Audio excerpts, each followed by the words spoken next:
nation. Her dark hair caught the light streaming through the bay window, the same window Maya had spent months searching for when they'd bought this house 3 years ago. She'd wanted morning light for her daughter's playtime, afternoon shade for reading stories. Maya's hand trembled as she set down the mug, coffee sloshing against the ceramic rim. The knock came again, more insistent now, official. She smoothed her navy blazer, the one she'd bought for her promotion to senior marketing director at Bridgestone Analytics, and walked toward the front door with steps that felt like walking underwater. Through the peephole, she saw two figures: a woman in her 40s with kind eyes and a clipboard, and a younger man with sandy hair who kept checking his watch. Both wore badges that caught the morning light and threw it back like warnings. "Mrs. Chen? I'm Sarah Williams from Child Protective Services. This is my colleague, David Park. We'd like to speak with you about your daughter, Lily." The words hit Maya like physical blows. CPS, Child Protective Services, the agency that removed children from their homes. The nightmare scenario every working mother carried in the corners of her mind, tucked away with other fears too terrible to examine closely. What is this about?"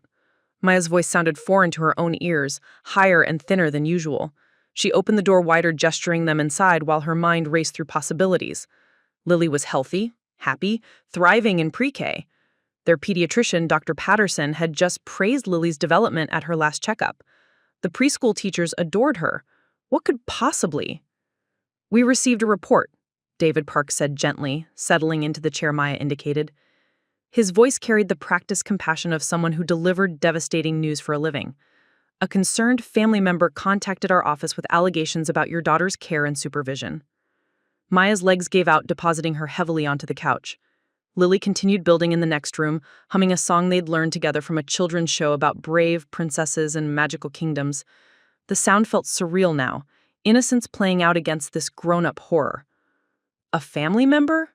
Maya whispered, though she already knew. The knowledge settled in her stomach like stones. "What kind of allegations?" Sarah Williams consulted her clipboard, her expression neutral but not unkind. "The caller expressed concerns about neglect due to your work schedule. They allege that Lily is left unsupervised for extended periods, that she's frequently hungry when they visit, and that you prioritize your career over her basic needs." The accusations hung in the air like smoke, choking and inescapable. Maya felt her world tilting on its axis. She worked hard. Yes, she worked very hard. But every choice she made was for Lily. The long hours at Bridgestone Analytics funded their health insurance, their mortgage on this house with the perfect morning light, Lily's college fund that grew larger each month like hope taking tangible form. "That's not true," Maya said, her voice gaining strength. "Lily is never unsupervised. She's in pre-K during the day, and when I work late, she stays with my neighbor Carmen Martinez. She's been watching her since she was 2. She's like a grandmother to Lily." She gestured toward the kitchen, where Lily's artwork covered the refrigerator like a gallery of pure joy. Finger paintings in every color imaginable, drawings of stick figures holding hands under rainbow skies, her name practiced in careful 4-year-old letters. "Look at her. Does she look neglected to you?" David Park followed her gaze, taking in the cheerful chaos of a home built around a child's needs. Lily's books lined a low shelf she could reach herself, her step stool sat by the sink where she helped with dishes. A growth chart marked on the doorframe showed steady progress, each line dated and celebrated with tiny stickers. "Mrs. Chen," Sarah Williams said carefully, "we're required to investigate all reports. This isn't an accusation of guilt. It's simply our responsibility to ensure Lily's welfare."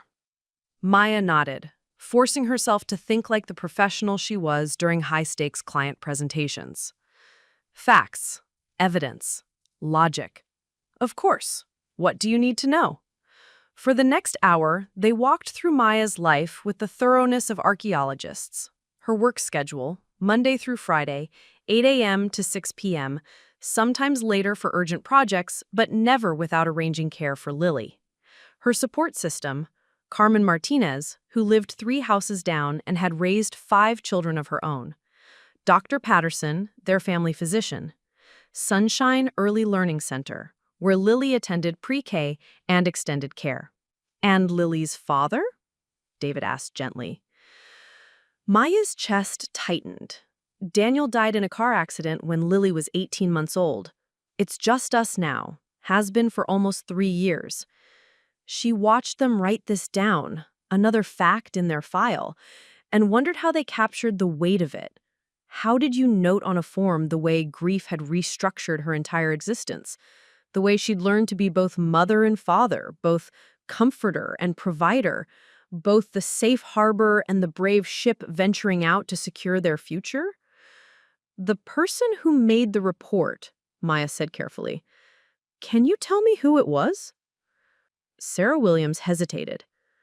I can share that it was your mother-in-law, Patricia Chen. She expressed concerns about your ability to provide adequate care while maintaining your career. The confirmation hit Maya like ice water. Patricia. Daniel's mother, who had never forgiven Maya for being the wrong ethnicity, the wrong background, the wrong everything, who grown colder after Daniel's death, as if Maya had somehow failed in her duty to keep her son alive, who visited every few weeks with sharp eyes and sharper comments about Maya's choices. Patricia hasn't lived with us or helped care for Lily since Daniel died, Maya said steadily, despite the fury building in her chest. She visits occasionally, but she doesn't know our daily routine. She doesn't know that I read to Lily every night, that we cook dinner together on weekends, that I know every one of her friends' names and their favorite colors. Lily's laughter drifted from the living room, bright and uninhibited. She was making explosion sounds as her block tower collapsed, then immediately beginning to rebuild. The sound was pure joy, the kind that couldn't be manufactured or faked. Children who were truly neglected didn't laugh like that. We'll need to interview Lily, David said, and we'll want to speak with her teachers, her pediatrician, and this neighbor who provides childcare. Maya nodded, though every instinct screamed against allowing these strangers to question her daughter. Can I stay with her during the interview? For part of it, yes. We also need some time alone with her. It's standard protocol. Standard protocol? As if there was anything standard about having your fitness as a mother questioned by the state. As if there was a normal way to explain to your 4-year-old why strangers wanted to ask her questions about mommy. Lily, Maya called, her voice carefully cheerful. Can you come here, sweetheart? These nice people want to meet you. Lily appeared in the doorway, clutching a stuffed elephant Maya had bought her for her 3rd birthday. The elephant's name was Peanut, and he went everywhere important with Lily. To the doctor, to her first day of preschool, to the cemetery when they visited Daddy's grave. Hi, Lily said shyly, pressing closer to Maya's side. Her small hand found Maya's automatically, their fingers intertwining with the practiced ease of two people who had been each other's whole world for 3 years. Hello, Lily, Sarah said warmly. I love your elephant. What's his name? Peanut. Mommy gave it to me when I was little. Lily's voice was clear and confident, no trace of fear or anxiety. He helps me be brave. That's wonderful. Can you tell me about your morning today? What did you do before we came to visit? Maya watched her daughter's face light up as she described their morning routine. How they've made pancakes together, shaped like stars with cookie cutters. How Maya had helped her pick out clothes and brush her teeth. How they'd read 3 books while eating breakfast, because Lily had learned to read some words and wanted to show off. The ordinary magic of their life together, reduced to evidence in a case file. The morning routine Maya had crafted so carefully, balancing nutrition and joy, education and play, structure and flexibility. The life they'd built from the ashes of their old one, when they'd been 3 instead of 2. As the interview continued, Maya felt something cold and terrible settling in her bones. This wasn't just an investigation. This was a reckoning with every choice she'd made since becoming a single mother. Every late night at the office when a client crisis demanded attention. Every school event she'd missed for an important meeting. Every moment she'd chosen providing over presence, security over availability. But she'd chosen love over everything. Every single choice had been made from love. Love for her daughter, love for their future together, love for the memory of the man who'd made them a family. How could that ever be wrong? Mrs. Chen, Sarah Williams said as they prepared to leave, we'll be conducting interviews over the next few days. Please don't discuss our visit with anyone who might be interviewed. We'll be in touch soon about our findings. Maya nodded, though her throat felt too tight for words. She watched them walk to their car, two people who now held her entire world in their hands. Neighbors were starting to notice. Mrs. Rodriguez had stopped gardening and was watching openly now. By evening, the whole block would know that CPS had visited the Chen house. After they left, Maya sank onto the couch and pulled Lily into her lap. Her daughter snuggled close, trusting and warm, smelling like the strawberry shampoo they used during bath time. "Mommy, who were those people?" Lily asked, her small fingers tracing patterns on Maya's blazer. "Just some people who help make sure children are safe and happy," Maya said, the half-truth sticking in her throat. "Am I safe and happy?" The question pierced Maya's heart. She held her daughter tighter, breathing in the scent of her hair, feeling the solid weight of her small body. "You are the safest and happiest little girl in the world, baby. I promise you that." But promises felt fragile now, spun from hope and determination instead of certainty. As Maya held her daughter and stared out at their quiet street, she couldn't shake the feeling that everything they'd built together was now balanced on a knife's edge. And somewhere across town, Patricia Chen was probably sitting in her pristine living room, satisfied that she'd finally found a way to prove what she'd always believed, that Maya Chen was not fit to raise her son's child. The morning sun had shifted, no longer streaming through the bay window with the same golden promise. Instead, it cast new shadows, longer and darker, across the room where a little girl played with blocks, and her mother learned that love alone might not be enough to protect what mattered most. "I dreamed about flying," Lily said, spooning oats with careful concentration. "I was a bird, and I could see our whole house from up high. It looked like a dollhouse, and you were waving at me from the window."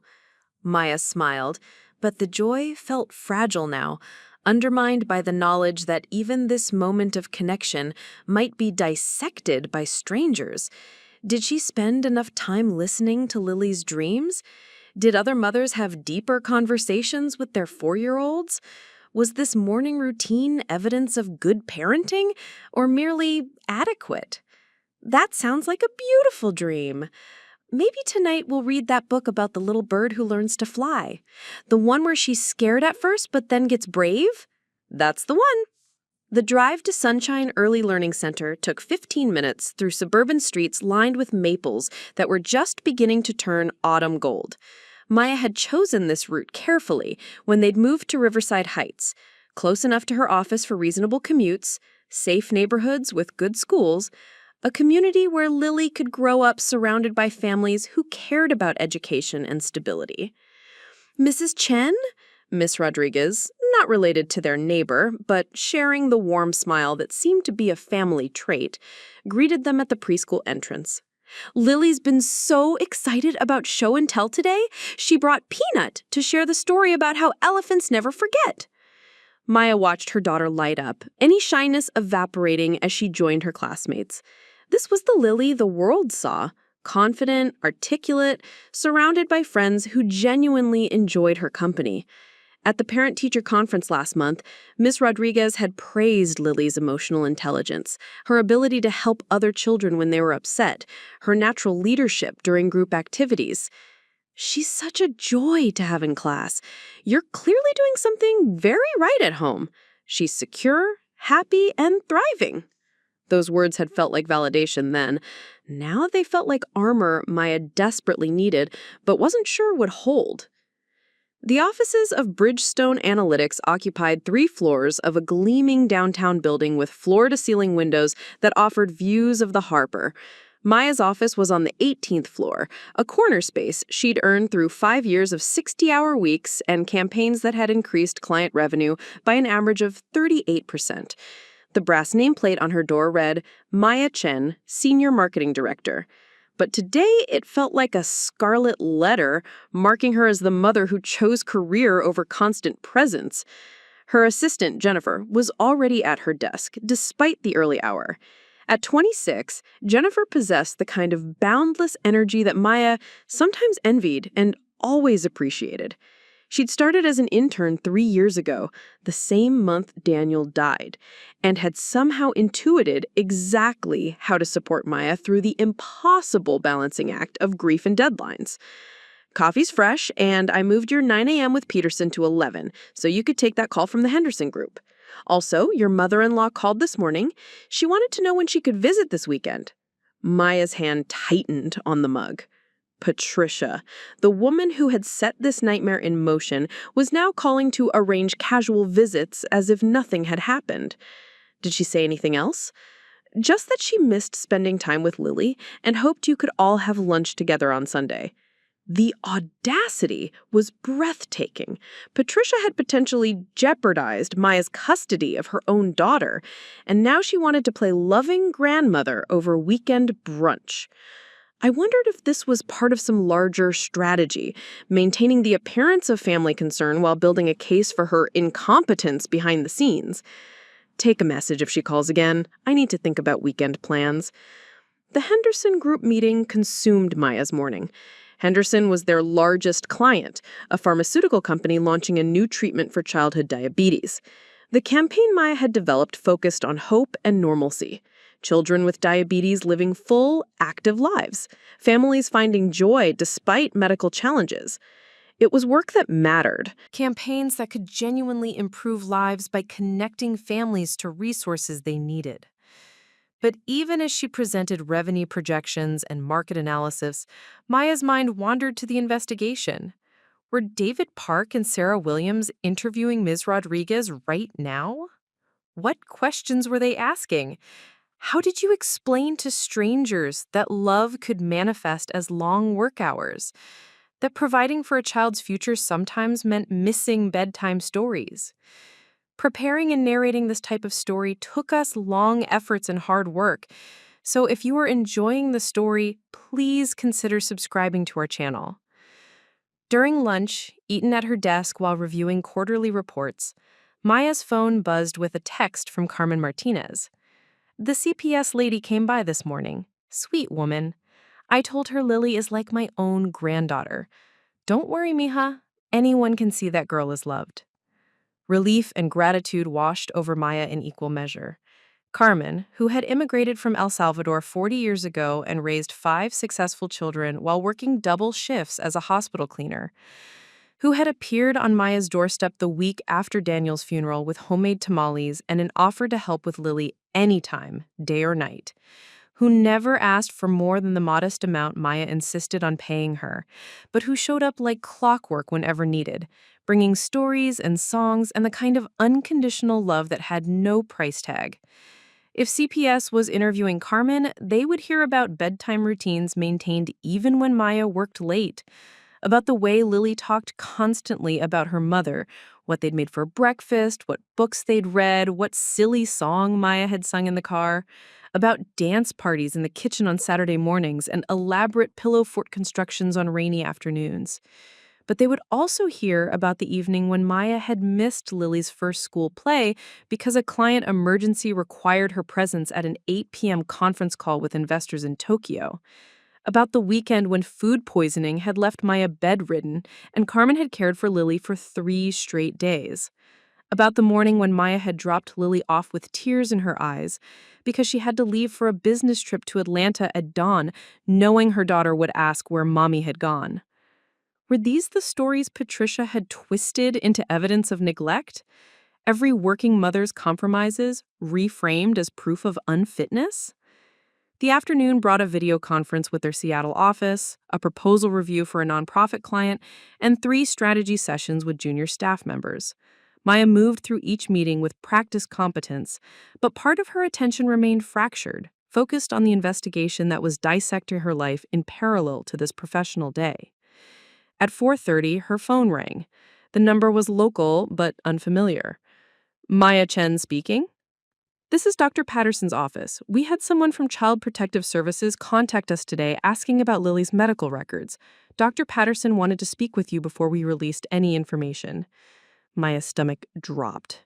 She'd known this was coming. David Park had mentioned they would contact Lily's pediatrician, but hearing it made the investigation feel more official, more threatening.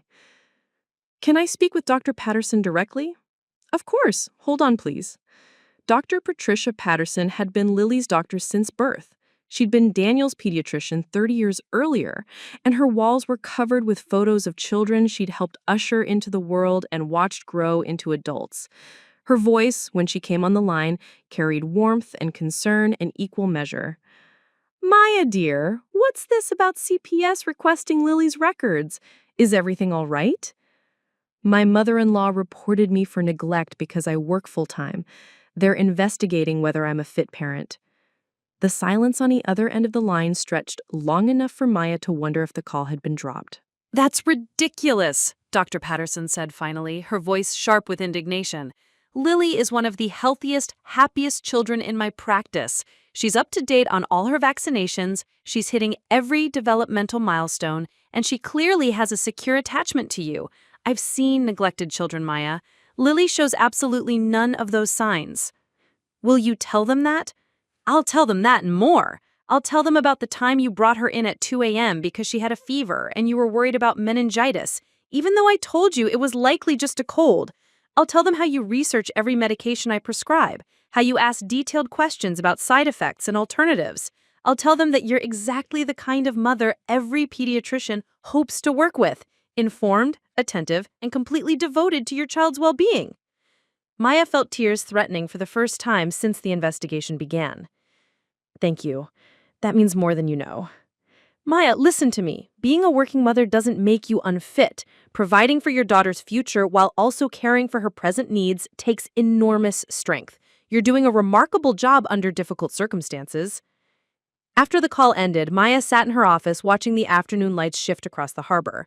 In a few hours, she would pick up Lily from extended care, drive home to their house with the perfect morning light, help with homework, prepare dinner, read bedtime stories, and tuck her daughter in with the same love and attention she'd provided every night for 3 years. Tomorrow, she would wake up and do it all again. But somewhere in the city, strangers were evaluating whether this life, built with such care, maintained with such dedication, was sufficient, whether the love that drove every choice was enough to outweigh the demands of the career that made their security possible. At 5:45, Maya gathered her files and headed for the elevator. The Henderson Group presentation had gone well, securing a contract renewal worth over $2 million. Her team was on track to exceed quarterly targets by 15%. 3 junior staff members had received promotions based on campaigns she'd mentored them through. By every professional measure, it had been a successful day. But success felt hollow when shadowed by the possibility of losing everything that truly mattered. As the elevator descended toward the parking garage, Maya found herself making the same prayer she'd whispered every night since Daniel's death. Please let me be enough. Let me be strong enough, smart enough, present enough. Let my love be enough to keep us together. The prayer felt more desperate now, carried by the knowledge that love alone might not determine the outcome. That somewhere in offices she'd never seen, people she barely knew, were deciding whether a 4-year-old girl belonged with the mother who would move mountains to protect her, or with relatives who viewed her career as evidence of moral failing. Maya drove through rush-hour traffic toward Sunshine Early Learning Center, toward Lily's bright smile and eager chatter about her day, toward the evening routine that represented everything she was fighting to preserve. The investigation continued, but so did their life together. Fragile and precious and worth every sacrifice she'd ever made. The call came at 7:42 a.m. on Friday morning, just as Maya was braiding Lily's hair into the intricate pattern her daughter had seen in a book about princesses from around the world. Lily sat patiently on the bathroom stool, humming while Maya worked, both of them reflected in the mirror that had once shown 3 faces during morning routines, back when Daniel would lean over Maya's shoulder to make silly faces and steal kisses. Maya Chen speaking.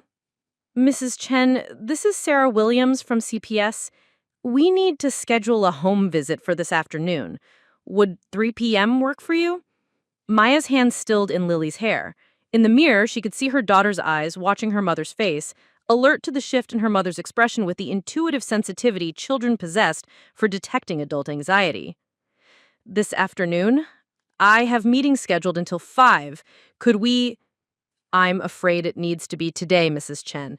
We've completed our preliminary interviews and need to observe Lily in her home environment. This is standard procedure. Standard procedure, the phrase that had begun to haunt Maya's dreams, reducing the most important relationship of her life to a checklist of bureaucratic requirements. She looked at Lily in the mirror, saw her own fear reflected in her daughter's dark eyes, and forced her voice to remain steady. Of course. 3 o'clock will be fine. Excellent. We'll need approximately 2 hours. Please have Lily there and ready to interact naturally in her home environment. Naturally. As if anything about their lives could be natural, with strangers documenting every interaction, every choice, every moment of connection or imperfection. After ending the call, Maya knelt to Lily's eye level, smoothing her daughter's hair with gentle fingers. Remember how those nice people came to visit earlier this week? They're going to come back this afternoon to see our house and maybe play with you for a little while. Are they coming to take me away? The question came out small and scared, piercing Maya's heart with its directness. Oh, sweetheart, no. They're just making sure you're happy and safe, which you are. They're like safety checkers. Remember how the fire department came to your school to check that all the smoke detectors were working properly? It's like that, but for families. Lily nodded solemnly, processing this explanation with the seriousness 4-year-olds brought to matters they sensed were important to the adults they loved. Will you be here too? I'll be right here with you the whole time, I promise. Maya spent the drive to Sunshine Early Learning Center, mentally rearranging her day. The Henderson Group follow-up meeting would need to be rescheduled. The quarterly budget review could be moved to Monday.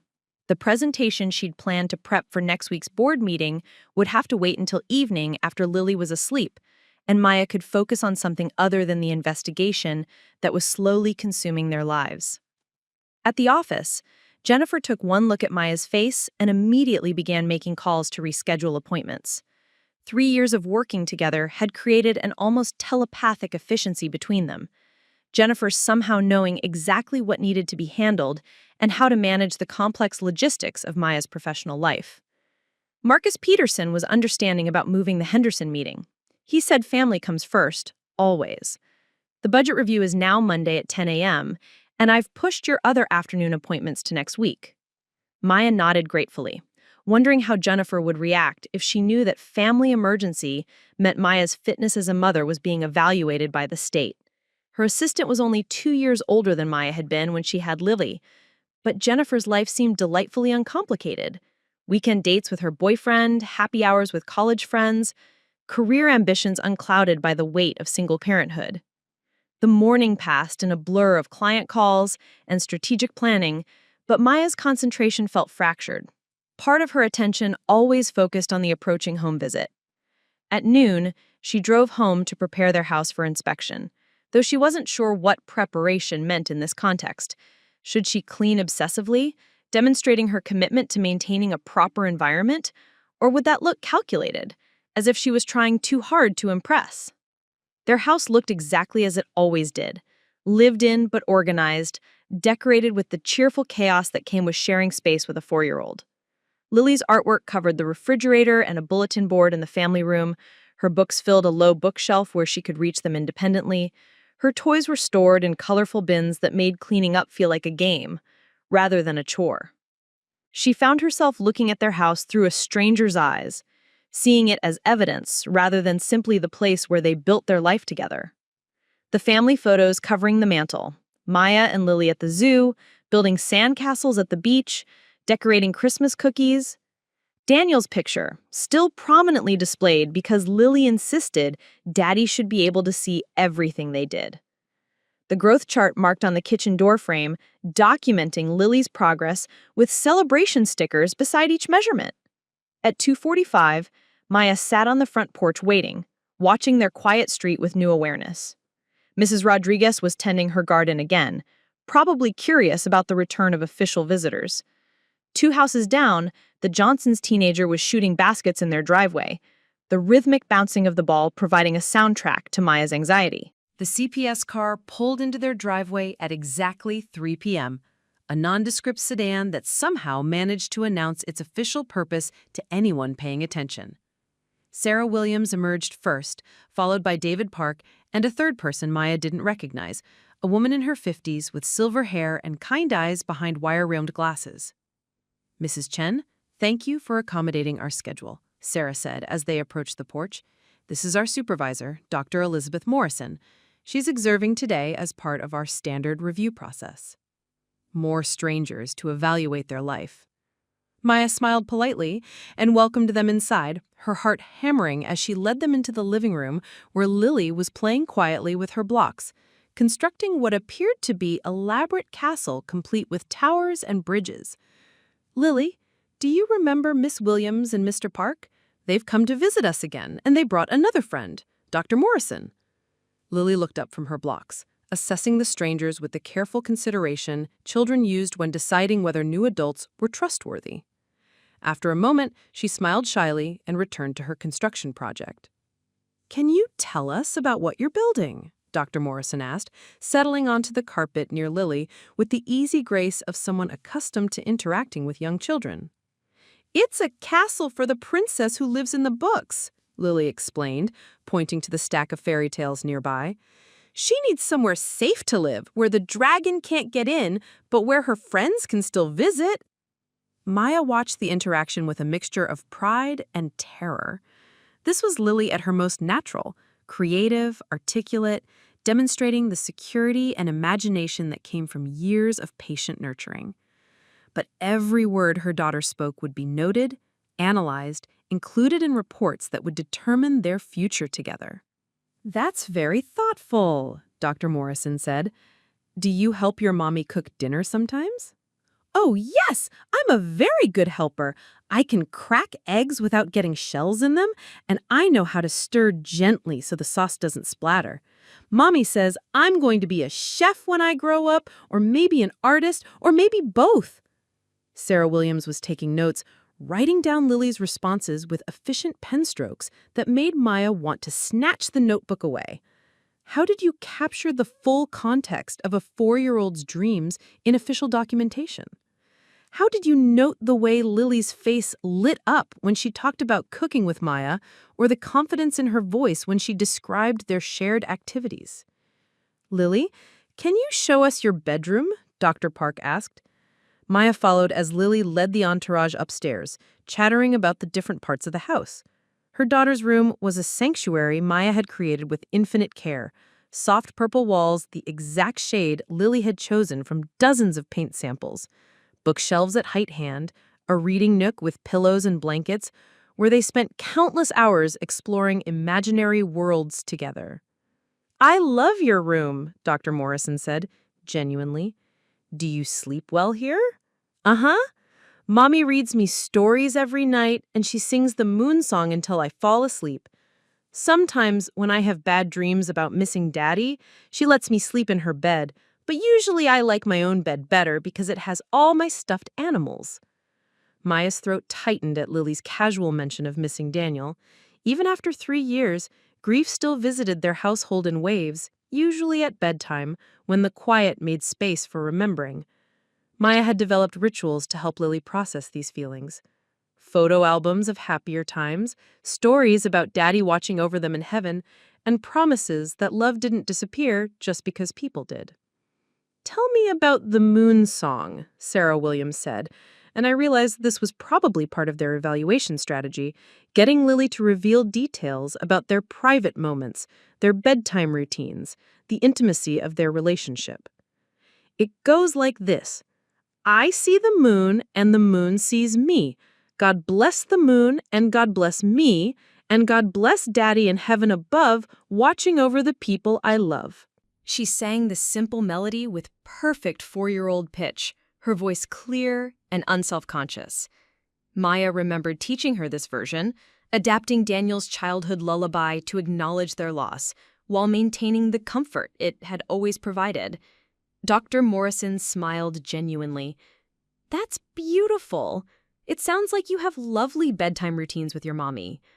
They moved through the house systematically, the kitchen where Maya pointed out Lily's step stool, and the low drawer where child-safe utensils were stored. The bathroom where Lily's toothbrush sat in a holder decorated with dancing elephants. The living room where educational games and puzzles were organized in accessible bins. "Mrs. Chen," Sarah Williams said, "can you walk us through a typical evening routine?" Maya described their usual schedule: pick up from extended care by 6 p.m., dinner preparation together, homework or educational activities, bath time, stories, songs, lights out by 8:30. The routine that had evolved over 3 years of trial and error, designed to provide structure and connection while accommodating the demands of her work schedule. "And when you work late?" David Park asked. "Lily stays with our neighbor, Carmen Martinez.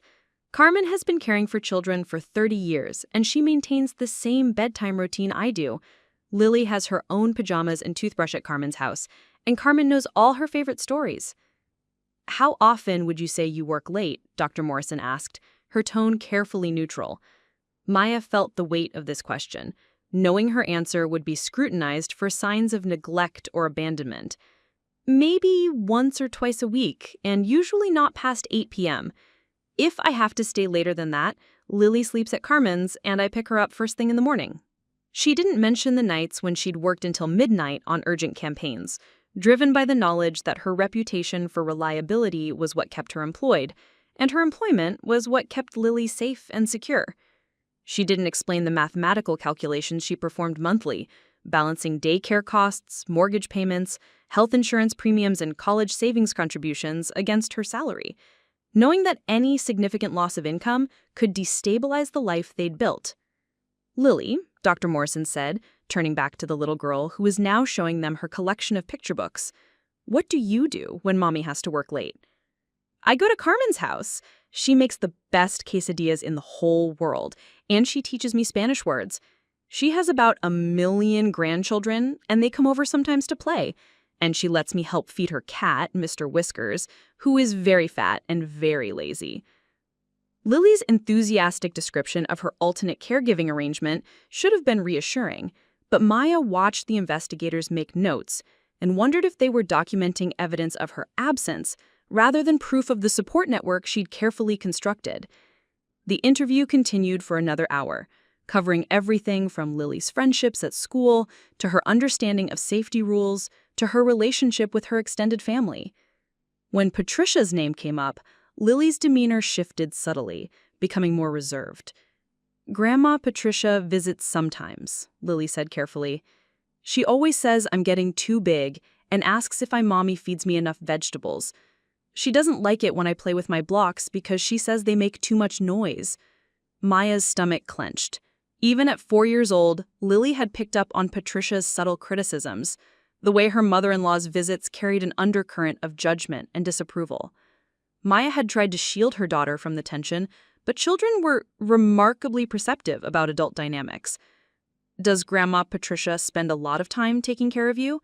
Sarah Williams asked. "Not really," Lily said with characteristic honesty. "She doesn't know how to play the games I like, and she gets worried when I run around too much. She thinks I should sit quietly and color instead of building things or dancing to music." Dr. Morrison glanced at Maya with what might have been understanding. Anyone who worked with children knew that active play and creative expression were signs of healthy development, not behavioral problems requiring correction. As the visit neared its end, Dr. Morrison asked to speak with Maya privately while David Park continued playing with Lily in the living room. "Mrs. Chen," she said once they were alone in the kitchen, "I want you to know that nothing we've observed today raises any red flags about Lily's care or your parenting. She's clearly a well-adjusted, secure child who has a strong bond with you." Maya felt a flood of relief so intense it made her knees weak. "Thank you. This whole process has been terrifying." "I understand. But I also want to be transparent with you about our process.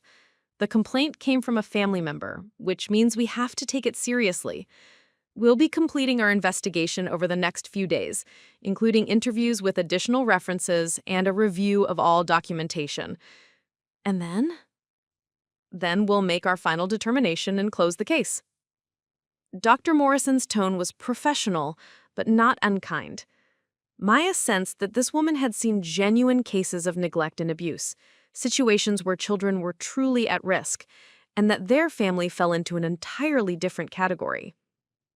After the investigators left, Maya sat on the couch with Lily curled against her side, both of them emotionally drained by the afternoon's scrutiny. The house felt different now, as if the presence of official observers had changed the very air they breathed. "Mommy," Lily said quietly, "are you sad?" Maya chose her words carefully, knowing that honesty was important, but that Lily was too young to carry the full weight of adult fears. "I'm a little worried about grown-up things, but I'm not sad when I'm with you. You make me happy every single day." "Even when I spilled juice on the carpet?" "Even then, especially then, because it means you're being a normal 4-year-old, and that's exactly what you should be." That evening, Maya worked late into the night on the presentation she'd postponed, sitting at her kitchen table with Lily's latest artwork scattered around her laptop like colorful talismans. The Henderson Group contract represented job security, career advancement, the financial stability that made everything else possible. But as she refined slides and analyzed market data, she couldn't shake the feeling that her professional success was somehow being used as evidence against her fitness as a mother. The irony was cruel. She worked so hard precisely because she was a devoted parent, driven by the need to provide for Lily's future in ways her own parents had never been able to provide for her. Maya had grown up in a household where love was abundant, but money was scarce, where her immigrant parents worked multiple jobs but still struggled to cover basic expenses. She had promised herself that Lily would never know that particular form of insecurity, the fear that came with unpaid bills, the shame of wearing secondhand clothes to school, the constant anxiety about whether there would be enough. But somewhere in the city, strangers were evaluating whether her efforts to ensure Lily's security actually constituted a form of neglect. Whether the long hours at Bridgestone Analytics, the business trips that funded their health insurance, the late nights that built the college fund growing steadily in Lily's name, whether all of it amounted to abandonment rather than love. The weekend brought a different kind of anxiety. Saturday morning, Maya woke to find Lily already dressed and waiting in the kitchen, having prepared her own breakfast of dry cereal and apple slices. "Look, Mommy, I made breakfast all by myself, just like a big girl." Maya's heart swelled with pride at her daughter's independence, even as she wondered if this scene would be interpreted differently by investigators. Was a 4-year-old making her own breakfast evidence of neglect or proof of the age-appropriate independence Maya had been carefully fostering? They spent the day doing ordinary things that felt extraordinary under the weight of ongoing scrutiny. A trip to the farmer's market where Lily helped choose vegetables for the week's meals, chattering with vendors who knew them by name and always saved the best strawberries for their favorite young customer. A visit to the library where Lily selected picture books with the careful consideration of a literary critic, reading aloud to test how the words sounded on her tongue. At the playground, Maya watched her daughter navigate the jungle gym with fearless enthusiasm, making friends with children she'd never met before and organizing elaborate games of pretend. This was the Lily the world saw, confident, creative, socially adept, secure in the knowledge that she was loved and protected. But even these perfect moments felt shadowed by the investigation.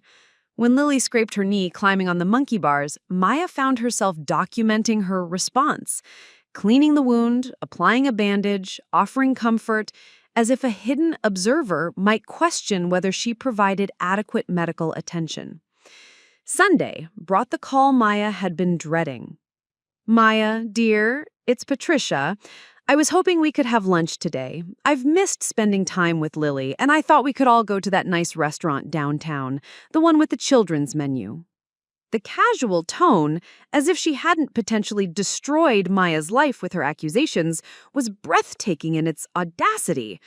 Maya gripped the phone, fighting the urge to unleash 3 years of accumulated frustration and hurt. "I'm not sure that's a good idea right now, Patricia." "Oh, why not? It's just family lunch. Surely you can spare a few hours from your busy schedule for Lily's grandmother." The subtle dig was perfectly crafted, implying that Maya's work commitments took precedence over family relationships. Maya wondered if Patricia even realized how her constant criticisms had contributed to the current crisis, or if she genuinely believed she was acting in Lily's best interests. Because you called Child Protective Services and reported me for neglect. Because you've put our entire life under investigation based on your disapproval of my career choices. Because I'm not sure I can sit across from you at lunch and pretend that's normal family behavior. The silence stretched long enough for Maya to wonder if Patricia had hung up. I was concerned about Lily's welfare, Patricia said, finally, her voice taking on the martyred tone she used when challenged about her actions. As her grandmother, I have a responsibility to ensure she's being properly cared for. Properly cared for? She's healthy, happy, thriving in school, surrounded by people who love her. What more could you want? I want her to have a mother who puts her first instead of chasing career ambitions. I want her to have the stability of a traditional family instead of being shuffled between babysitters. I want her to grow up with proper values instead of learning that work matters more than relationships. The words hit Maya like physical blows, each one targeting insecurities she'd carried since Daniel's death. The fear that she wasn't enough on her own, the guilt about working long hours, the worry that Lily was missing out on something essential by not having a father, by having a mother who had to be both provider and nurturer. Patricia, Maya said carefully, I understand you're grieving Daniel too. I understand you want what's best for Lily. But I am what's best for her. I'm her mother and I love her more than my own life. Every choice I make is for her benefit, even when those choices are difficult. If that were true, you would have remarried by now. You would have given her a proper family instead of this arrangement. The word arrangement dripped with disdain, as if the life Maya and Lily had built together was somehow artificial, temporary, insufficient. Maya felt something break inside her chest, not her resolve, which remained adamantine, but her hope that Patricia might someday understand or accept their family as it was. I'm going to hang up now, Maya said. If CPS needs additional information from you, I'm sure they'll contact you directly. But I won't be arranging family visits while this investigation continues. After ending the call, Maya sat in her kitchen staring at the photos covering their refrigerator. Lily's artwork, family pictures, the visual documentation of their life together. In a few hours, she would pick up Lily from a play date with her preschool friend Enma, and they would spend the evening doing homework, preparing for the week ahead, reading bedtime stories. But underneath these ordinary activities, the investigation continued like a slow-moving earthquake, shifting the foundation of everything Maya had built. Tomorrow, CPS would likely interview more references, compile more reports, make decisions about their future based on criteria Maya still didn't fully understand. The phone rang again, and Maya's heart jumped, expecting Patricia's voice or another call from CPS. Instead, she heard Carmen's warm accent, carrying concern and determination in equal measure. Mija, I talked to my daughter Rosa about this investigation. She's a family lawyer, works with cases like this. She says you should document everything. Every conversation, every visit, every question they ask. And she says if things get complicated, you need good legal representation. Maya had been avoiding the question of lawyers, hoping the investigation would resolve itself through the obvious evidence of Lily's well-being, but Patricia's call had made clear that this wasn't simply about bureaucratic procedure. This was a battle for her daughter's future, and she needed to fight it with every resource at her disposal. Thank you, Carmen. I should have thought of that sooner. You're not thinking like someone who needs to protect herself because you've never needed to before. You're a good mother, Maya. Everyone who knows you can see that. But sometimes good people need help dealing with bad situations. After the call, Maya spent the afternoon researching family attorneys in their area, reading reviews and credentials, making appointments for consultations. The costs would strain their budget, but Lily's security was worth any sacrifice. As evening approached, she drove to pick up her daughter from the play date, knowing that tomorrow would bring new challenges, new questions, new opportunities for their life to be dissected and evaluated. But it would also bring Lily's laughter, Bedtime stories, the simple joy of being together despite everything trying to pull them apart. The investigation had revealed something Maya hadn't expected. Not just the strength of their bond, but the community of people who recognized and valued it. Carmen, Dr. Patterson, Ms. Rodriguez from the preschool, Jennifer at work, neighbors who had watched Lily grow and flourish under Maya's care. An entire network of witnesses to the love that defined their family, ready to testify that some things couldn't be reduced to case files and official reports.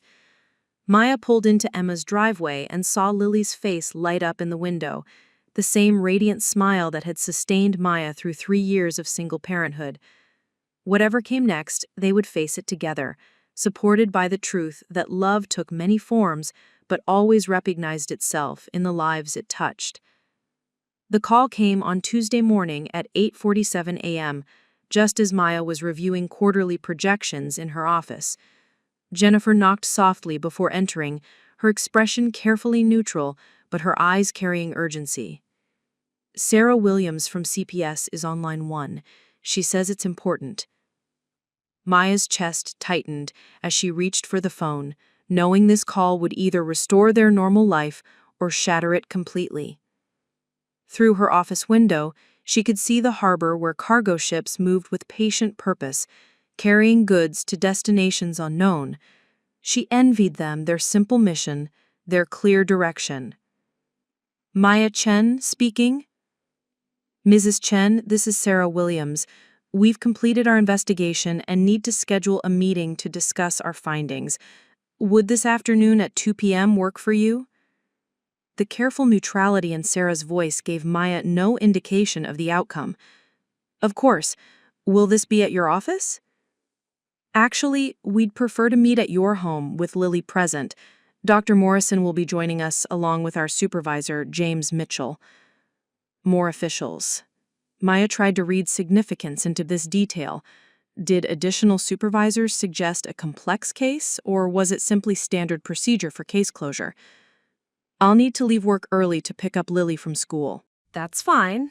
We understand this requires scheduling flexibility.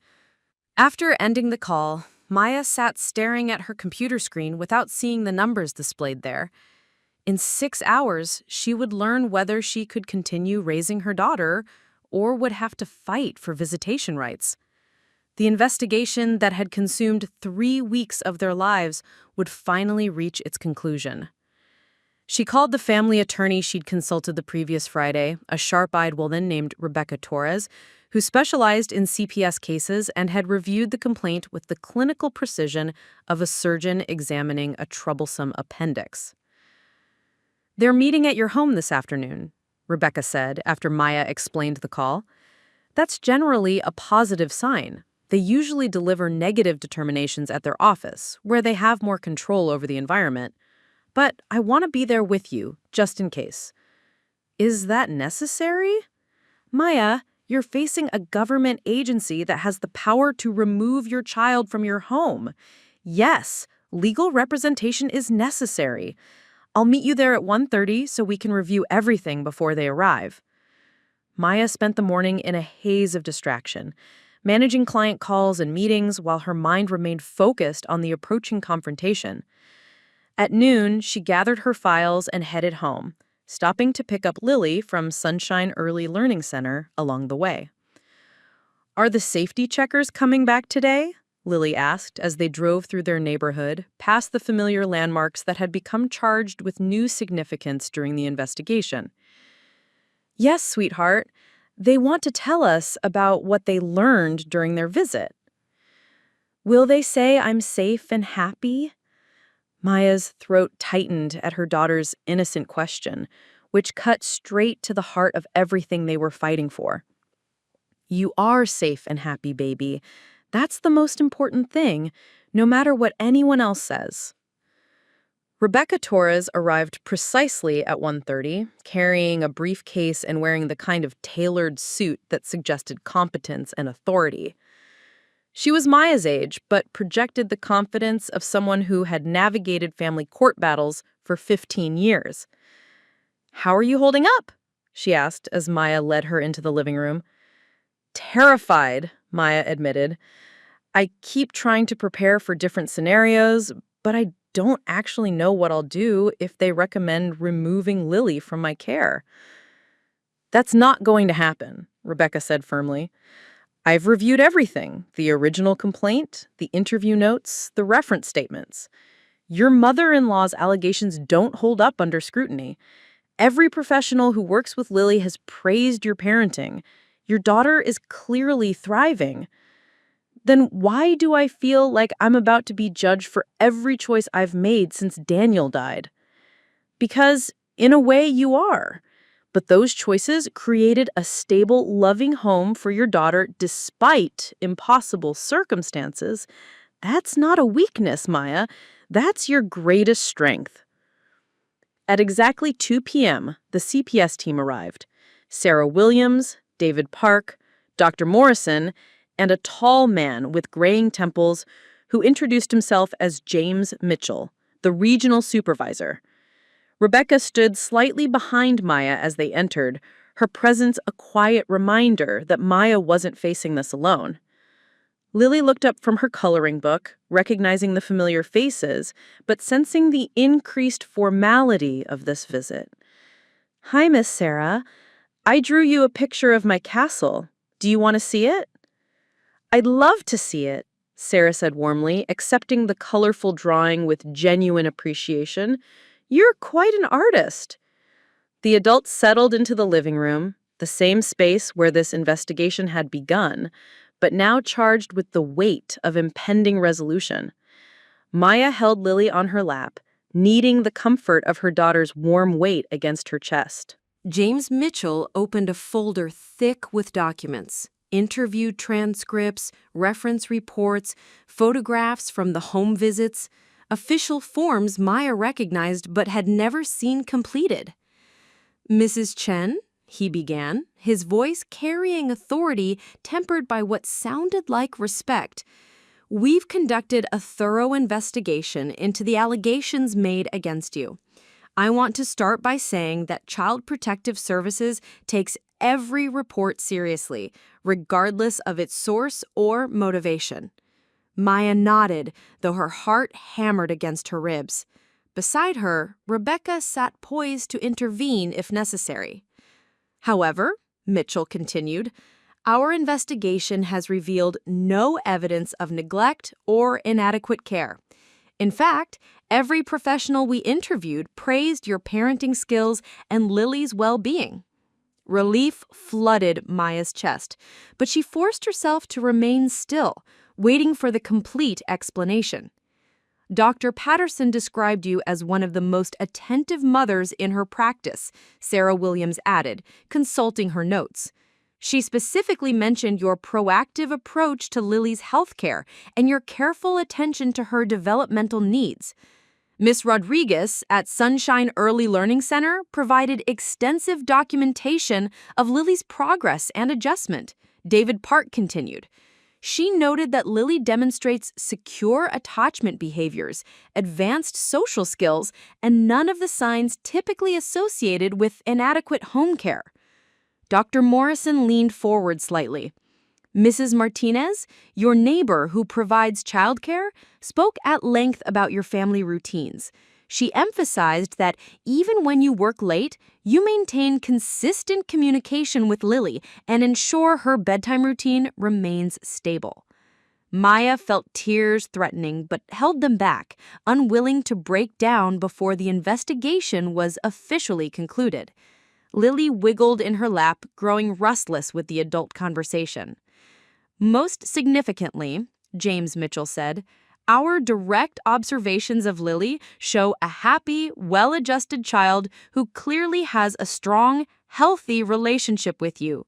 She demonstrates age-appropriate independence, emotional security, and the kind of confidence that comes from consistent, loving care." "What about the original complaints?" Rebecca asked, her attorney's instincts focused on addressing every aspect of the case. Mitchell's expression grew stern. "The allegations made by Patricia Chen appeared to have been based on philosophical disagreements with Mrs. Chen's parenting choices, rather than actual evidence of neglect. Working full-time as a single mother is not grounds for a neglect determination, especially when appropriate childcare arrangements are in place. We also discovered, Sarah Williams added carefully, that Mrs. Patricia Chen has made similar complaints to Lily's school and pediatrician over the past year, raising concerns about her motivations in filing this report. Maya's stomach clenched. She'd known Patricia disapproved of her choices, but the revelation that her mother-in-law had been systematically questioning her parenting with other professionals felt like betrayal on a deeper level. "What does this mean going forward?" Maya asked. "It means we're closing this case with a determination of unfounded. The allegations of neglect are not supported by evidence. Lily will remain in your custody, and this investigation will be sealed in our records." The words hit Maya like sunshine after weeks of storm clouds. Unfounded. Case closed. Lily would stay with her, where she belonged, where she had always been safe and loved and valued. "There is one more thing," Dr. Morrison said gently. "We want to address the issue of harassment by family members. If Patricia Chen continues to make false reports or attempts to interfere with your parenting, you have legal remedies available." Rebecca leaned forward. "We're prepared to file a restraining order if necessary. This pattern of false allegations could be considered harassment, especially given the lack of evidence supporting her claims." Maya looked down at Lily, who had returned her coloring book, innocently adding purple flowers to a drawing of their house. Her daughter had weathered this investigation with remarkable resilience, protected by the security of knowing she was loved. But Maya recognized that Patricia's behavior represented an ongoing threat to that security. "I hope it doesn't come to that," Maya said, "but I need to protect Lily from this kind of disruption in the future." "Absolutely," Mitchell agreed. "Your primary obligation is to your daughter's well-being, which you've clearly been prioritizing throughout this difficult situation." As the CPS team prepared to leave, Sarah Williams knelt beside Lily's coloring station. "Lily, it was wonderful getting to know you. You're a very special little girl with a mommy who loves you very much." "I know," Lily said matter-of-factly, looking up with a smile that could have powered the entire neighborhood. "Mommy tells me every day, and she shows me too by taking care of me and reading me stories and making me healthy food and teaching me about the world." The simple declaration, delivered with 4-year-old certainty, seemed to encapsulate everything the investigation had sought to determine. Love wasn't just a feeling, it was action, attention, daily choices made in service of another person's well-being and future happiness. It was staying up late to prepare healthy meals after long workdays. It was reading bedtime stories even when exhaustion made the words blur together. It was building a stable, secure life from the wreckage of unexpected loss. After the officials left, Maya sat on the floor beside her daughter, both of them quiet in the aftermath of resolution. The house felt different again, not shadowed by scrutiny this time, but lighter, as if a weight they'd grown accustomed to carrying had suddenly been lifted. "Mommy," Lily said, still focused on her drawing, "are you happy now?" "I'm very happy, sweetheart. The safety checkers confirmed what I already knew, that you're perfectly safe and loved and cared for." "Good. Can we make pancakes for dinner to celebrate?" Maya laughed, the sound bubbling up from depths of relief she hadn't realized she'd been holding. Pancakes for dinner sounds perfect. That evening, as they ate star-shaped pancakes at their kitchen table, Maya's phone buzzed with text messages from the network of support that had sustained them through the investigation. Carmen wrote, "Gracias a Dios. I knew those people would see the truth."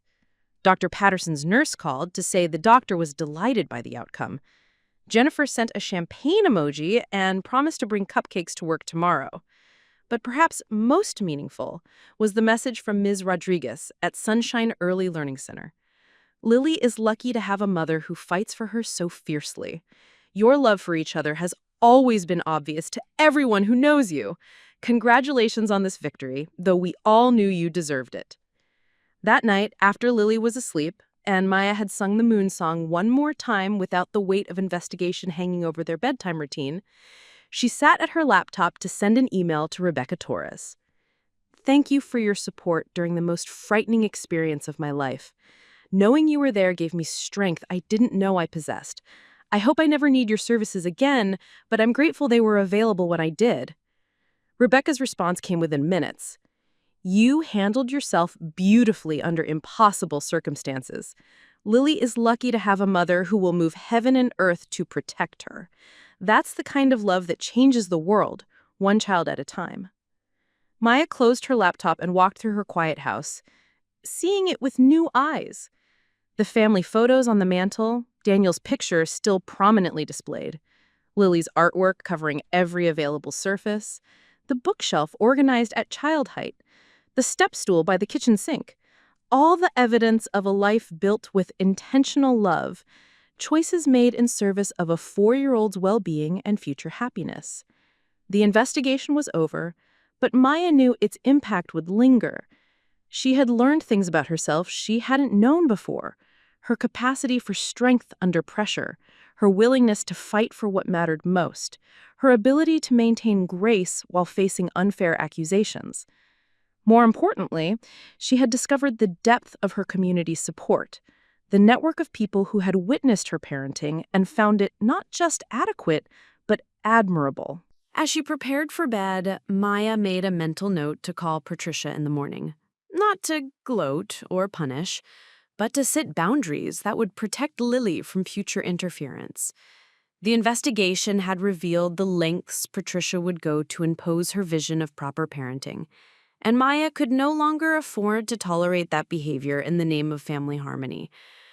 But tonight was for celebration, for gratitude, for the simple joy of knowing that tomorrow would bring normal routines unmarked by official scrutiny.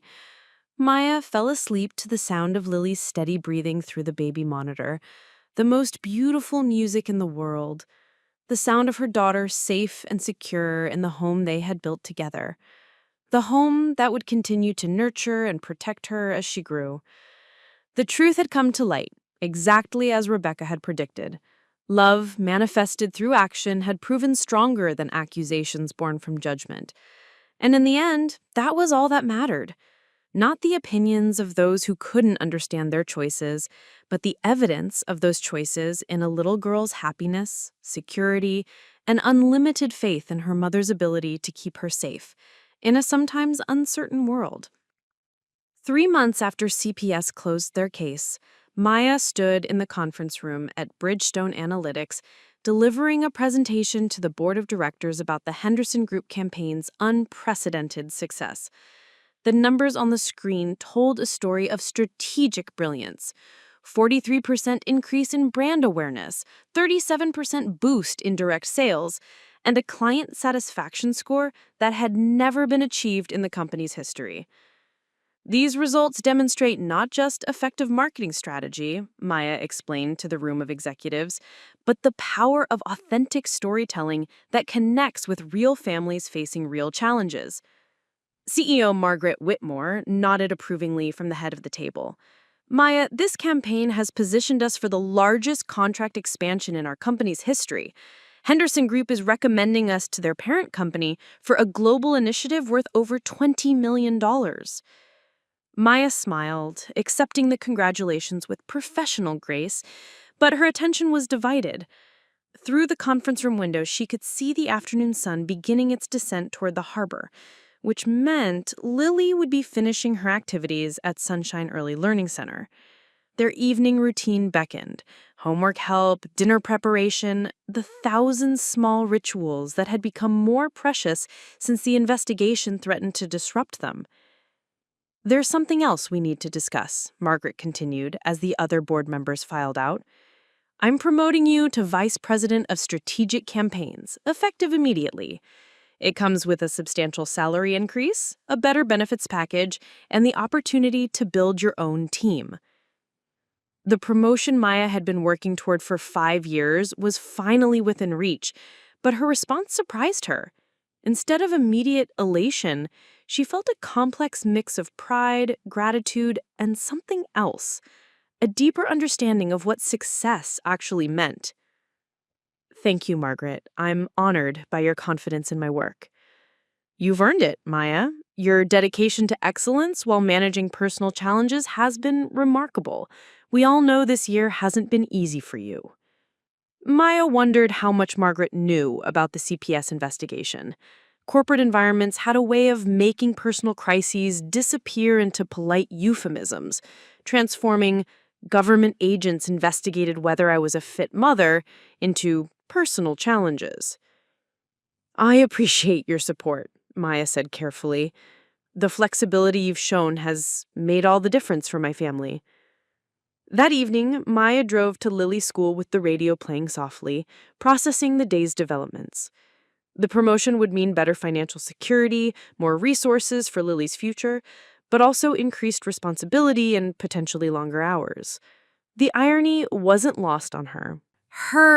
The very career success that had been cited as evidence of her inadequate parenting was now providing unprecedented opportunities for their family. At Sunshine Early Learning Center, she found Lily in the art room, working on a complex collage with intense concentration. Her daughter looked up with the radiant smile that never failed to lift Maya's spirits, then returned immediately to her project. "I'm making a picture of our family," Lily announced, carefully gluing small pieces of colored paper onto a large sheet. "See, this is our house, and this is you going to work, and this is me at school learning about butterflies, and this is us together making dinner." Maya studied the collage, struck by her daughter's sophisticated understanding of their life together. The artwork showed both separation and connection, individual activities that contributed to their shared happiness. It was a 4-year-old's visualization of work-life balance, created without any awareness of how politically charged that concept had become in their lives. "It's beautiful, sweetheart. I love how you showed all the different parts of our day. Mrs. Rodriguez says families can look lots of different ways, and they're all good as long as there's love. Our family is just me and you, but we have lots of love, so we're perfect." The simple declaration carried wisdom that adults often struggled to grasp. Love wasn't measured by traditional structures or conventional choices, but by the daily practices of care, attention, and commitment to another person's well-being. During the drive home, Maya shared her news. "Mommy got a promotion at work today. That means my boss thinks I'm doing a very good job and wants to give me more important projects to work on." "Will you have to work later now?" Lily asked, her question carrying the practical concern of a child whose security depended on predictable routines. "Some days I might, but remember what we talked about? When I work late, you stay with Carmen, and we always make sure you're taken care of no matter what. And you always come back. I always come back. That's a promise that will never change." Their evening routine had evolved over the months since the investigation, becoming more intentional and present. Maya had learned to put away her phone during dinner, to give Lily her complete attention during homework time, to savor the bedtime stories instead of rushing through them. The case file might be closed, but its lessons remained integrated into their daily life. As they prepared dinner together, Lily washing vegetables while Maya seasoned chicken for baking, Maya's phone rang. The caller ID showed Patricia's name, the first contact from her mother-in-law since their confrontational conversation months earlier. Maya hesitated, then answered, putting the phone on speaker so she could continue cooking while maintaining transparency about the conversation. "Hello, Patricia." The voice sounded different, smaller, less certain. "I've been thinking about our last conversation, and I owe you an apology." Maya paused in her chopping, surprised by the unexpected acknowledgement. Beside her, Lily continued her vegetable washing, listening with acute attention children brought to adult conversations that might affect their world. "I've spoken with my counselor about the situation. She helped me understand that my actions came from my own grief about Daniel, not from genuine concerns about Lily's welfare. I was wrong to involve Child Protective Services. I was wrong to question your parenting. and I was wrong to let my personal feelings interfere with Lily's relationship with her extended family. The apology hit Maya with unexpected force. For 3 years, she'd navigated Patricia's disapproval while trying to maintain family connections for Lily's sake. The investigation had fractured that delicate balance, but perhaps it had also created an opportunity for honest communication. I appreciate you saying that, Patricia. It took courage to admit you were wrong. I miss Lily terribly. I know I haven't been the grandmother she deserves, but I'd like to try to do better. Would you be willing to consider supervised visits? Maybe we could meet at a park or a restaurant, somewhere neutral, so I can show you that I understand boundaries now. Maya looked at Lily, who had stopped washing vegetables and was listening intently to the conversation. Her daughter's expression showed curiosity rather than fear. Patricia had never been unkind to her directly, only critical of Maya's choices. "Let me think about it," Maya said carefully. "Lily's welfare is my priority, and rebuilding trust will take time." "Of course, I understand. And Maya, congratulations on the CPS case being closed. I know my actions caused you tremendous stress, and I'm sorry for that." After ending the call, Maya returned to dinner preparation, processing the unexpected development. Lily continued her task, but Maya could sense her daughter's questions building. "Is Grandma Patricia sad about Daddy, too?" Lily asked eventually. "Yes, sweetheart. Sometimes when people are very sad, they make choices that hurt other people without meaning to. Grandma Patricia was sad about Daddy, and she made some mistakes because of that sadness." Lily nodded with the solemn understanding that children possessed when adults treated them with honesty. "Can sad people learn to be happy again?" "Sometimes they can, with help and time. But it's not our job to fix other people's sadness, baby. Our job is to take care of each other and stay safe and happy." Over the following weeks, Maya carefully considered Patricia's request for renewed contact. She consulted with Rebecca Torres, who advised documenting any interactions and maintaining clear boundaries. More importantly, she talked with Lily about what it might mean to see Grandma Patricia again. "I remember she has pretty jewelry and she always smells like flowers. But she gets worried when I'm too loud or when I want to play instead of sitting quietly. If we decide to visit with her, it would be somewhere fun where you could be yourself. And if you ever felt uncomfortable, we could leave right away." The first supervised visit took place at a children's museum on a Saturday afternoon. Maya had chosen the location deliberately: public, child-friendly, full of activities that would keep Lily engaged while allowing the adults to navigate their complicated dynamics. Patricia arrived carrying a beautifully wrapped gift and wearing the kind of careful makeup that suggested she'd spent considerable time preparing for this encounter. She looked older than Maya remembered, more fragile, as if the months of separation had aged her in ways that had nothing to do with time. "Lily, sweetheart, you've grown so much," Patricia said, kneeling to her granddaughter's level with genuine warmth. "I brought you something special."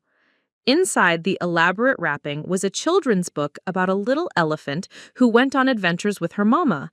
The inscription read, "For Lily, who is loved by many people in many different ways. Love, Grandma Patricia." Maya felt something ease in her chest at the acknowledgement implicit in those words, that love could take different forms, that Lily's life with Maya was valid and valuable, even if it didn't match Patricia's traditional expectations. The visit went better than Maya had dared hope. Patricia followed Lily's lead through the museum exhibits, showing genuine interest in her granddaughter's observations and questions. When Lily became excited about an interactive dinosaur display and began talking loudly about what she'd learned in school, Patricia smiled instead of shushing her. "She's so bright and confident," Patricia said to Maya as they watched Lily participate in a science demonstration. "You've done a wonderful job raising her." The words Maya had waited 3 years to hear finally came, offered without conditions or qualifications.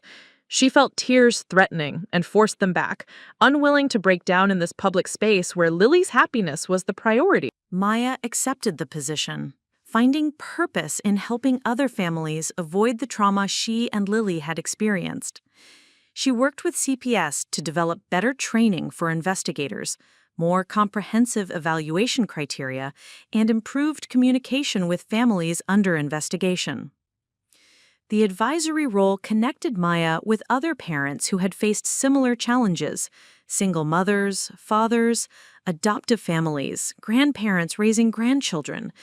She discovered that their experiences, while unique in their details, shared common themes of love expressed through sacrifice, resilience built from necessity, and strength found in community support. At one advisory board meeting, Maya met Janet Rodriguez, a single father who had been investigated after his ex-wife reported him for emotional neglect because he worked 2 jobs to support his son. The case had been closed after investigators found a happy, well-adjusted child and a father who was managing extraordinary challenges with grace and determination. The worst part wasn't the investigation itself, Janet told Maya during a coffee break. It was the way it made me question every choice I'd made. Were the long hours at work really for my son's benefit, or was I just telling myself that to feel better about missing school events? Maya nodded, recognizing the internal struggle that accompanied external scrutiny. I learned that love and sacrifice aren't opposites. They're often the same thing expressed through different actions. Your son is lucky to have a father who works so hard to provide for his future. These conversations reinforced Maya's understanding that the investigation, while traumatic, had ultimately strengthened their family. She and Lily had survived external judgment and emerged with deeper appreciation for their bond, clearer boundaries with extended family, and expanded community of support. Lily, now 7 and in 2nd grade, remained the bright, confident child she had always been, but with added resilience that came from witnessing her mother successfully defend their family. She spoke proudly about Maya's work at CPS, telling her friends that her mommy helped make sure all children felt safe and loved. When I grow up, I want to help families like you do, but I also want to be an artist and a chef and maybe a scientist. You can be all of those things, Maya assured her. The most important thing is to choose work that makes you feel proud and helps make the world a better place. Like how your work helps other mommies and daddies not get scared by the safety checkers? Exactly like that. The conversation reminded Maya how naturally Lily had integrated the investigation into her understanding of the world. Rather than being traumatized by the experience, her daughter had learned that sometimes adults made mistakes, that families came in many forms, and that love was strong enough to overcome unfair challenges. On the 5th anniversary of Daniel's death, Maya and Lily visited his grave with flowers and a photo album they'd created together, showing all the adventures and milestones he'd missed. As they sat on the grass beside his headstone, Maya felt the familiar mix of sadness and gratitude that marked these annual visits.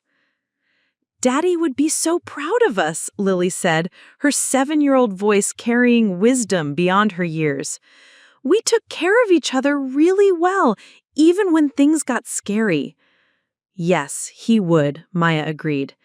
He would love seeing how brave and kind and smart you've become. And he would love knowing that we figured out how to be happy even though we miss him. That evening, they held their traditional Daniel Remembrance Dinner. His favorite meal prepared together, stories told about funny things he used to do, and music he'd loved played softly in the background. It was a ritual that honored their loss while celebrating their survival, acknowledging that grief and joy could coexist in the same heart. As Lily grew older, she occasionally asked questions about the CPS investigation. usually prompted by news stories or school discussions about different family structures. But we know the truth about our family, Lily would say with confidence. We know how much we love each other. Maya's career continued to flourish. Bridgestone Analytics expanded internationally, largely based on the success of campaigns Maya had developed. She was promoted to senior vice president, then offered a position on the company's board of directors. The financial security she'd always sought for Lily's future was now established beyond question. But more importantly, Maya had found balance between professional achievement and personal fulfillment. She mentored other working parents, spoke at conferences about resilience and leadership, and continued her advisory work with CPS. The investigation that had once threatened to destroy her life had ultimately expanded it, connecting her with communities of support she'd never known existed. On Lily's 8th birthday, they hosted a party in their backyard, the same yard where Maya had once feared losing the right to raise her daughter. Carmen Martinez made her famous quesadillas, Patricia brought homemade cupcakes and genuinely praised Lily's artistic talents, and neighbors filled their home with laughter and celebration. Dr. Patterson stopped by with a gift, a book about strong women throughout history, inscribed, "For Lily, who is growing up to be just like her remarkable mother." As Maya watched her daughter surrounded by people who loved and supported her, she felt overwhelming gratitude for the journey that had brought them to this moment. The investigation had tested every aspect of their relationship and found it strong.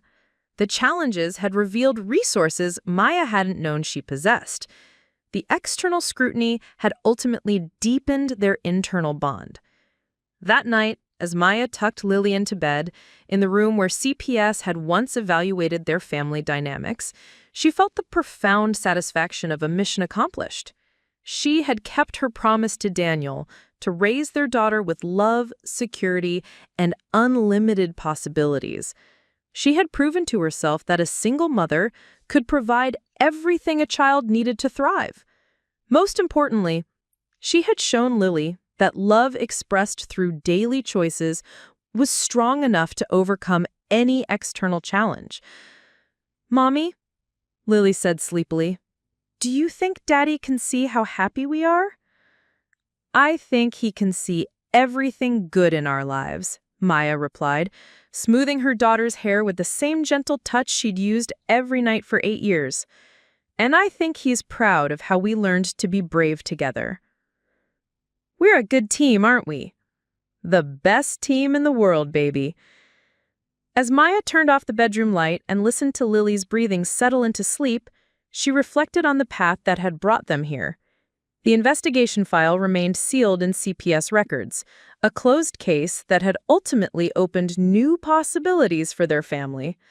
The accusation of being an unfit mother had been definitively disproven, but more importantly, Maya had learned that fitness couldn't be measured by external standards. She was fit because she loved fiercely, sacrificed willingly, and fought tirelessly for her daughter's well-being. She was fit because she built a community of support, maintained professional excellence while prioritizing family needs, and taught Lily that strength came from facing challenges rather than avoiding them. The knock that had changed everything 5 years earlier had ultimately led to this: a house filled with laughter, a daughter secure in her mother's love, a family that had proven its resilience by surviving the worst accusations and emerging stronger. Patricia's phone call to CPS, intended to expose Maya's inadequacy, had instead documented her extraordinary capability as a single mother. Maya walked through her quiet house, past the family photos that told their story, past the bulletin board covered with Lily's achievements, past the kitchen where they'd shared thousands of meals and conversations. Everything looked the same as it had before the investigation, but Maya saw it all differently now. Not as evidence in a case file, but as proof that love built with intention and maintained with dedication could weather any storm. The morning would bring new challenges and opportunities. Lily would continue growing, learning, becoming the remarkable person she was meant to be. Maya would continue balancing career success with family priorities, showing other working parents that both were possible. Their life together would continue evolving, but always anchored by the unshakable truth the investigation had confirmed, that they were exactly where they belonged, with exactly the person they were meant to love most. In the end, Patricia's attempt to prove Maya unfit had accomplished the opposite. It had created an official record of Maya's exceptional parenting, documented by professionals who worked with children every day. It had revealed the strength of their community support and the depth of their family bond. Most importantly, it had shown Lily that their love was strong enough to survive any challenge, any accusation, any attempt to tear them apart. Maya Chen was a working mother, a devoted parent, and a woman who had turned potential destruction into ultimate vindication. The investigation file might be sealed, but its lessons remained open. Love expressed through daily choices, families defined by commitment rather than structure, and the truth that being fit had nothing to do with meeting other people's expectations and everything to do with meeting your child's needs. Their story continued, no longer shadowed by external judgment, but illuminated by the certain knowledge that they were enough, exactly as they were, exactly as they'd always been. Thank you for listening. Subscribe for more stories. Did Maya and Lily's story touch your heart? If you found yourself holding your breath during Maya's investigation, cheering for her victories, and feeling relief when justice prevailed, you're not alone. Stories like these remind us that behind every headline, there's a human being fighting to protect what matters most. Why subscribe to our channel? Audio more compelling true stories. We share real-life experiences that explore the complexities of modern family life, workplace challenges, and personal resilience. Date new episodes weekly. Never miss a story that might change how you see the world or help you feel less alone in your own struggles. Date stories of strength. We focus on people who faced impossible situations and found ways to not just survive, but thrive. Date family-focused content. Whether you're a working parent, single parent, blended family, or chosen family, we tell stories that honor all types of loving households. Hit that subscribe button because every story matters. Your support helps us continue sharing experiences that need to be heard. Community grows stronger. When we listen to each other's stories, we build empathy and understanding. Date you won't miss out. New episodes drop every week with stories that will stay with you long after you finish listening. Date, it's completely free. Just your click helps us reach more people who need to hear these stories. What's coming next? Next week, we're sharing the story of a father who discovered his teenage daughter was being cyberbullied by her own teacher, and the extraordinary lengths he went to protect her education and emotional well-being. You won't want to miss it. Date, show your support. Like this episode if Maya's story resonated with you. Date, hit subscribe and the notification bell so you never miss new stories. Date, leave a comment sharing your thoughts or your own similar experience. Date, share this episode with someone who might need to hear Maya's story. Date, remember, every family's journey is different, but no one should have to walk their path alone. By listening, subscribing, and sharing, you're helping create a community where real stories get told and real people feel heard. Thank you for being part of our storytelling family. We can't wait to share the next chapter with you. Subscribe now and join